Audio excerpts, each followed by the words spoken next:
యేసయ్య తన ప్రేమ ఇవ్వడానికి ఈ లోకానికి వచ్చాడు. నిజమైన ప్రేమలో త్యాగం ఉంటుంది. ఉన్నత స్థానంలో పై స్థానంలో ఉంటున్నటువంటి వారు క్రింది స్థానానికి రావడానికి, క్రింది స్థితిలోకి రావడానికి ఇష్టపడరు. కానీ యేసయ్య తన పరలోక మహిమను విడిచి, సింహాసనమును విడిచి మనందరి కోసము దీనునిగా ఈ లోకానికి వచ్చాడు. మానవుని ప్రేమ షరతులతో కూడినటువంటిది. అంటే మనం ప్రేమిస్తేనే మనల్ని ప్రేమిస్తారు, మనం బహుమతి ఇస్తేనే ఇస్తారు, మనం మాట్లాడితేనే మనతో మాట్లాడతారు, అంటే మన నుండి ఏదైనా ఆశించే మనల్ని ప్రేమిస్తారు.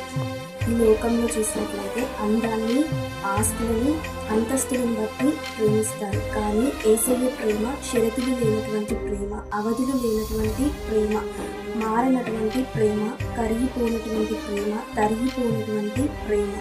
కానీ యేసయ్య మనల్ని తన శాశ్వతమైన ప్రేమతో ప్రేమిస్తున్నాడు. మనం చీకటిలో ఉన్నప్పటికీ, పాపపు ఊబిలో ఉన్నప్పటికీ, అంధకారంలో ఉన్నప్పటికీ, బలహీనతలో ఉన్నప్పటికీ, అనారోగ్యంతో ఉన్నప్పటికీ, మనం ఆయనను ప్రేమించకపోయినా ఆయన మనల్ని ప్రేమిస్తున్నాడు.